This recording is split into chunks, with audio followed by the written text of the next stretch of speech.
Coming up on SBU TV, Olean residents have something to cheers to, and have cell phones consumed college students' everyday lives?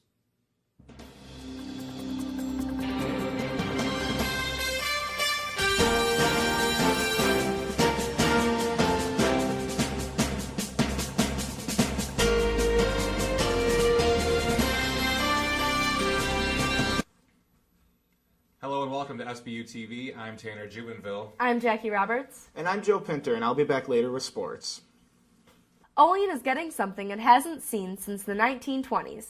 Tanner will show us now what residents will have to look forward to, besides the sunny weather. A new project is brewing on the banks of the Allegany River in East Olean. 4 Mile Brewing is set to open in the coming weeks, and the brewery is the first of its kind Olean has seen since Olean Brewing Company shut its doors for good due to prohibition. The brewery is a dream for 3 friends and business partners who share a passion for brewing beer and is one of the many new microbreweries popping up all over New York State. While many people have yet to join the craft beer movement, President and head brewer Greg Piota thinks he can change that. They're the styles we love, and then I think more and more people in the area are starting to like, a different range of beers. So it's just a matter of time before you convert some Pilsner drinkers. Not to worry, fellow Bonnies, I was informed during the interview that we would have time to try the new brews before we graduate next month. The brewery plans to open May 7th, and they will feature 4 beers nearing the final phases of experimentation, and will also feature a restaurant with inside and outside seating for up to 60 people. The company hopes to expand over time as they have plans to set up more brewing operations in the Olean Brewing Company building next door, as well as expanding the variety of beers they will brew and sell. I'm thinking, depending on the season, we'll have a few seasonals, maybe 8 to 12 beers on rotation. For SBU TV, I am Tanner Jubenville. The brewery will first begin employing 6 to 7 people, but after expansion, the owners hope to employ 20 people. St. Bonaventure's business school moved into the shiny new Swan Business Center almost 2 years ago. But why are the offices it left in Murphy Professional Building still empty? Joe has more on the story. Go Bonas. Since Ann Swan cut that last ceremonial ribbon in August 2013, Bonaventure administrators still have not decided what to do with the empty space the business school left in Murphy, which also houses the Journalism and Mass Communication School. That leaves many of the journalism school's students wondering what will happen with the open space. This is a very slow process. We need to identify, first of all, what are our needs. Journalism school faculty have been meeting with administrators about how to renovate the entire building and how to create a communications center for campus media inside the building. The school would also like to upgrade the Coop Broadcast Laboratory and the television truck used to broadcast live sporting events on campus. Hoffman expects the renovations to cost several $1 million, and the school has been working with alumni to try and come up with that amount. But she did say it may be 3 years before the money is raised. Those are some of the challenges we face, but I think, gosh, a coat of paint solves so many problems. Now, offices like this have been used as storage spaces for nearly 2 years. That brings up one important question. Why weren't plans made for when the School of Business moved out? Those reasons remain unclear. While the university works toward a plan for the building, some are worried about the effect on recruiting high school students. And yes, we have great classes and great faculty, and the students are great, and you guys do wonderful work in the experiential classes, but Murphy's ugly. That's hard to sell an ugly building. Joe Pinter, SBU TV. Hoffman also plans on displaying the students' work around the building to help make it look more appealing. The pressure is on for China to solve its pollution problem from both foreign and domestic parties. China is now posed to take over the U.S. as the biggest modern contributor to climate change to date. The United States has long occupied the position of world's leading contributor to the climate change, but either later this year or sometime next year, China will replace the U.S. China's success over the U.S. brings attention to its changing dynamics of international climate change negotiations, as well as growing pressure inside China's borders to cut down on pollution. Back in November, China's president pledged to cap China's emissions by 2030. A recent study from the International Energy Agency provides evidence for a possible change in the linkage between historic and economic growth using greenhouse and gas emissions.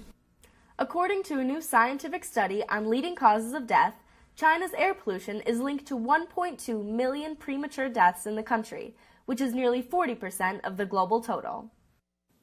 The debate about girls' attire in public schools is on the rise. Ashley Kate McCann reports. On April 2nd, Macy Edgerly was sent home from her school for wearing this outfit. When her older sister posted this on Facebook, nearly 100,000 people shared her sentiments that a dress code based on whether or not clothing could be distracting is wrong. This is not the first time a dress code in a school has gained media attention. Last year, students at a Staten Island high school protested the strict dress codes educators were trying to enforce. Over 200 students got detention for violating the dress code, 90% of whom were girls. The dress code policy was that skirts and shorts must be fingertip in length to stop distractions in class. A co-host on an online news show said this. People fighting back against this say that they have no business talking about how it's distracting and the clothes can't be distracting. Well, what if she came in no shirt? Would there be the same problem if a boy came in with no shirt? I don't think it's just girls who cause distraction.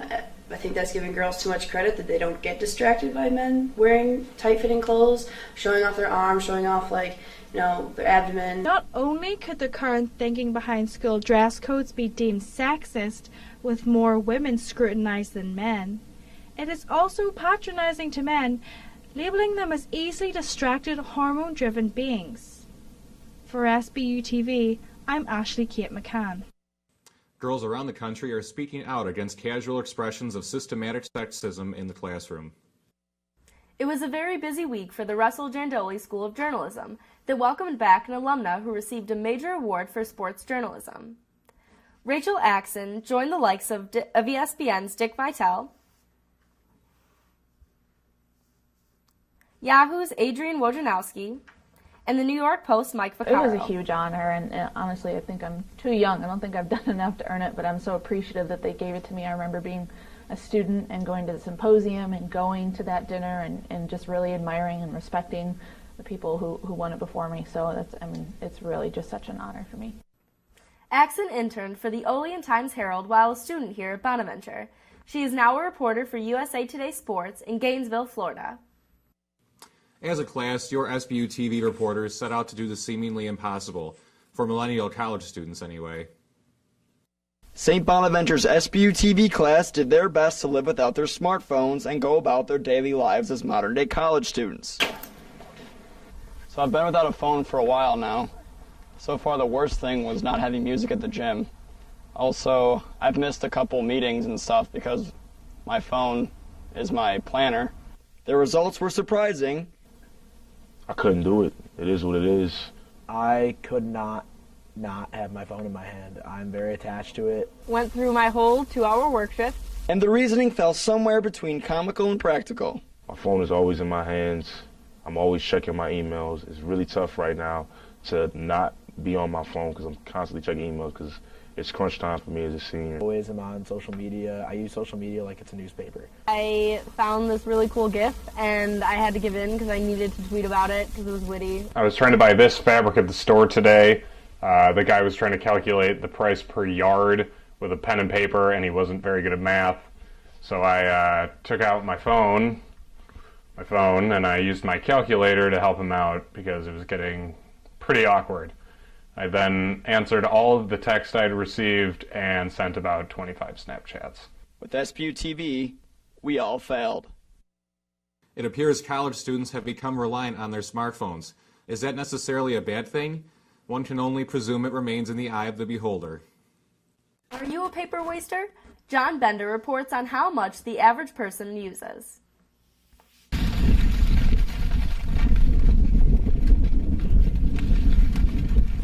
Computer paper is an $18 billion worldwide business. College students make up a large portion of this paper waste crisis. In the past 4 years, St. Bonaventure University has made some changes to cut back the paper budget, to save some money, and to try and be a little more eco-friendly. It's been a long time. When we first did the analysis, I want to say it saved us, it was in the thousands. I would say it was upwards of $5,000 a year. Me personally, as a business student, I think that 500 pages a semester is more than sufficient. I don't think I've ever gone through all 500 one semester, but however, I do have friends who are bio majors and English majors, and they go through it and sometimes even need to ask me if they can borrow some of my paper. In 2014, the average American used 250 pounds of paper, opposed to China and Asia, who only used 100 pounds of paper. We can only hope that our efforts here at St. Bonaventure can help reduce the waste of paper and also save our university some money at the same time. With SBU TV, this is John Bender. Wow, it looks like we could all use a little less paper. Right you are, Jackie. And when Bonaventure students return to the area, police officers' jobs get a little bit more interesting. Lauren Olmstead reports. Each fall, the small town of Allegany, New York, with a population of just under 2,000, gets a little livelier when the Bonnies come back to school.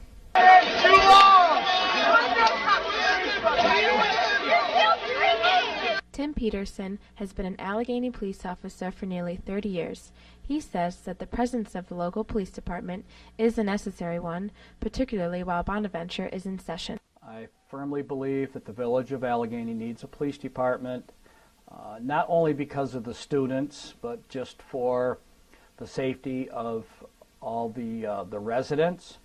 But with Bonaventure being in session, takes it to a whole new level. One of them actually grabbed my skirt, and that's when my boyfriend stepped in, and the fight just escalated, and before I knew it, I was screaming in the front lawn, and the police showed up really fast.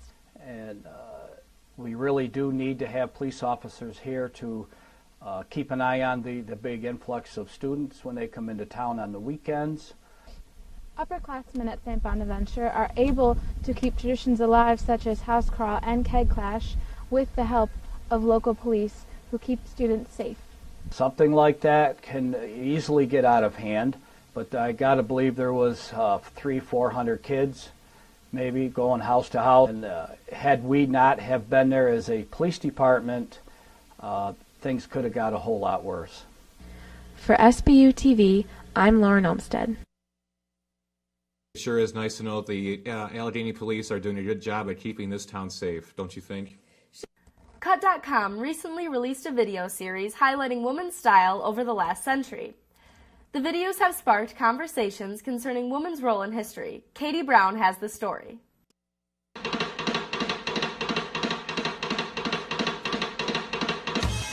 A new sensational YouTube series has hit big on the internet, which highlights women's beauty and the role it has played in history. The videos, 100 Years of Beauty, recognizes the importance that women's fashion style has played in the expression of women's creativity through the past century in America and other countries.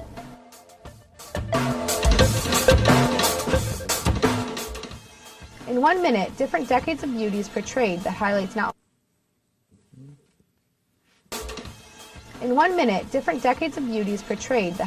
only women's style, but also their stance in society and how it has transformed through the years.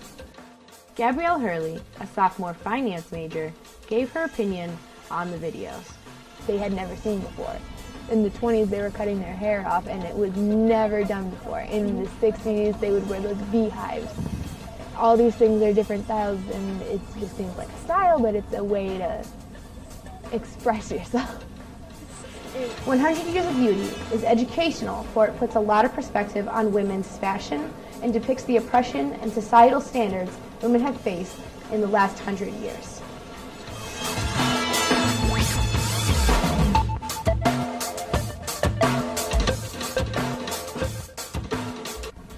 I assume that all of those styles that they went through were probably brought about by young women, probably our age, so I guess it shows that women, even though it's in style, which you assume doesn't really make a difference or anything, that women can have an impact on society in some way.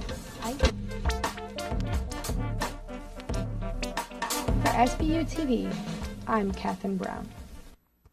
To watch the full video of 100 Years of Beauty, visit cut.com. Starbucks is trying to solve racial discrimination one cup of coffee at a time. Emily Rosman has more. Starbucks is known for taking a stand against controversial topics. They have helped voice their opinion on same-sex marriage, gun control, and now race. In partnership with USA Today, Starbucks launched an ad campaign called Race Together. Race Together is an initiative to get people to start talking about racial inequality. Through the campaign, baristas would be allowed to strike up a casual conversation about race while you get your coffee. This would change not only the atmosphere of Starbucks itself, but also the meaning of ordering just a black coffee. The CEO of Starbucks, Howard Schultz, grew up in a racially diverse community. Inspired by the recent shooting of Michael Brown, he believes in trying to eliminate racial discrimination. Going down this road of such racial tension and racial inequality is not going to serve the nation well, and certainly not going to serve the people well who feel a sense of hopelessness. While Schultz created the idea with good intentions, he has since received so much backlash from customers that he decided to pull the campaign. Some customers even took to Twitter to express their hate for the campaign, causing Schultz to delete his Twitter. Starbucks coffee is not only served in towns around the world, but also on college campuses. While a few people believe the ad campaign would not have been effective, sophomore David Bryant disagrees. I think it was a very, very interesting concept. So I think that the campaign should have been kept because I think that he would have gotten a lot of really, really interesting and potentially helpful information. For SBU TV, I'm Emily Rosman.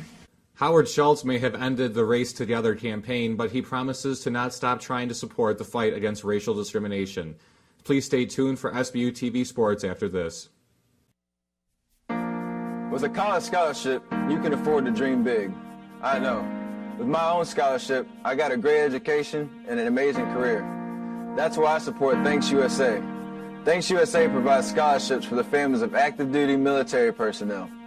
With these scholarships, the spouses and children of our troops are getting education that would otherwise be out of reach. So please, give to Thanks USA. Your support can help them win, and win big.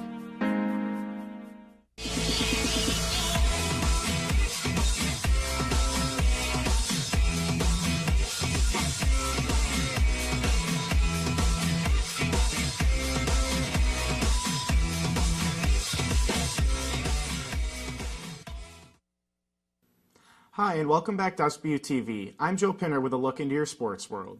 Earlier this week, St. Bonaventure hosted the Dick Joyce Sports Symposium, bringing together guests such as Jenny Serrain, editor-in-chief of the Daily Tar Heel, Mike Vaccaro, sports writer for the New York Post, Rachel Axon, investigative reporter for USA Today, Joe Pinter, a senior journalism student at St. Bonaventure, Chris LaPlaca, a senior vice president for ESPN, Jim Marchioni, the Associate Athletic Director for External Relations at the University of Kansas, and Dr. Richard Southall of the College Sport Research Institute. The day consisted of a workshop covering student media on campus. Current college student Jenny Serrain spoke on athletic departments disagreeing with negative student-produced content on athletic teams. They can't do anything. They could threaten to not let anyone talk to us, but I think there's enough of a tradition with Daily Tar Heel we would still have a few faculty members that would maybe break rank, but for the most part, we're pretty insulated from that. At the main event, Big Time College Sports, the Dollars and Cents of It, a panel discussion led by former journalism dean Lee Capola, guests spoke about the controversies surrounding Big Time College Sports, such as academic standards and player compensation. The event is named for 1960 St. Bonaventure alumnus Dick Joyce, who was the sports editor for the Associated Press until his death. Last week, the St. Bonaventure baseball team was back in action at McGraw-Jennings Field. On Tuesday, the Bonnies took on Big Four rival University at Buffalo. After just 2 innings of play, the Bonnies and the Bulls each scored 3 runs. By the 4th inning, each team tacked on another run onto the scoreboard, keeping the game tied at 4. The teams remained even for the next 2 innings until the Bulls' offense came alive once again. In the top of the 7th, the Bulls recorded 5 runs on 5 hits off junior reliever Steve Klimek. The Bonnies added 2 runs in each of the next 2 innings, but couldn't produce another run late in the game. Then in the 9th, the Bonnies went 3 up and 3 down, giving the Bulls a 9-8 victory. The Bonnies return to Atlantic 10 play this weekend as they head to Philadelphia to take on the LaSalle Explorers in a 3-game series. A number of college players have recently announced that they're entering the NBA draft. Gene Rodriguez talked to Allegany looking to do the same. It's not always easy for a basketball player coming from a small school to be recognized for his talent. And it's even harder to make it to the NBA. But if there's one guy that has a shot, it's the center, Youssou Ndoye. Over his 4 seasons at St. Bonaventure University, the Senegal product has improved his performance on the court and is ready to take his talent to another level. Well, I've been working here for 3 years as a student assistant, and I haven't been around a player that's improved as much as Youssou. His footwork, his shooting, the way he moves up and down the court, he's just improved immensely. I think Youssou definitely has a shot to make it to the NBA. I think his work ethic is going to take him far, and people aren't going to look past his height. And he has a lot of potential. He's still young. When the season concluded, Youssou drew a lot of attention from some of the NBA elite agents, guys that have previously worked with superstars like Russell Westbrook and Anthony Davis. Now, he understands that there's a couple of things that he needs to work on his game. My biggest thing is just trying to stay in shape, make sure I, get shots up, lift weight, just get my body ready for whatever that's going to happen. For SBU TV, Giancarlos Rodriguez. Ndoye has had interviews with a number of teams, including the Oklahoma City Thunder. And that will do it for us here at SBU TV. I'm Joe Pinter. I'm Jackie Roberts. And I'm Tanner Jubenville. Thanks for watching.